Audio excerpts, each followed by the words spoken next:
I think the biggest thing that you absolutely just like helped me with tremendously, one of the biggest things was where you shared how our subconscious mind is not logical, right? Right. That's Yep. a powerful, profound statement, and when you understand that most of us in panic or anxious moments, we're glued to logic. There was times where it's like I had to run to the grocery store and I was completely anxiety and panic ridden that like I had to leave to go to the store. And what if I had a panic attack there or an anxiety attack there?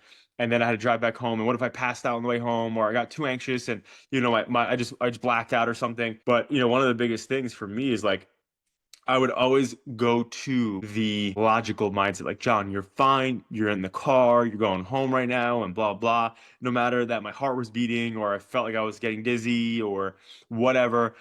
And what really helped me with that outside of what you shared was that logic is the one sure way to not get the results you want, right? Because Exactly. because Yeah. and the one part I want to share about that is it made sense to me because in the past before I met you, I tried to personify my subconscious mind and how it acted with my anxiety in the past. And I would be like, oh, all right, you're fine. I know you're trying to protect me. I'm good. We're good. Relax. But the bottom line is that it speaks a different language, and It thank does. God it does. Thank God it does, because when you shared with me and explained that, the same part of my brain that's trying to protect me from the situation that's not a real threat, but it doesn't know that, right? I have to retrain that.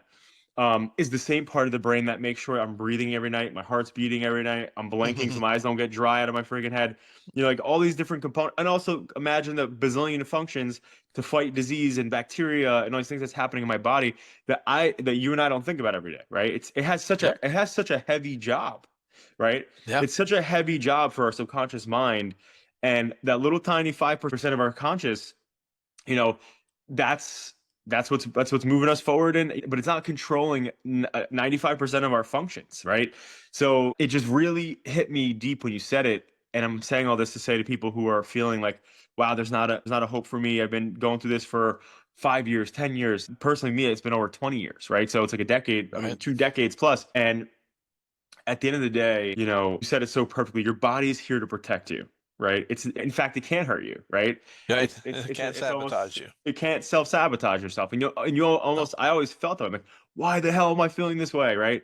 But I think again, you taught me so much. I can ramble for an hour about this, but I think the bottom line that I'm trying to allude to is that like you know being anxious and being in a panic state is a very, very scary thing. Most people equate it to almost dying or feeling like you're gonna Yeah. die, and you feel like you can't breathe anymore, or your chest is gonna beat out, your heart's gonna beat your chest and stuff. The only thing again I want to say is that at the end of the day, you say it best, right? But you're not crazy, right? Are you out of There's your nothing mind? wrong with you. Right, but there's nothing wrong with you, and great people like the doc here have ways to help us better optimize how we feel, and I'm grateful for that.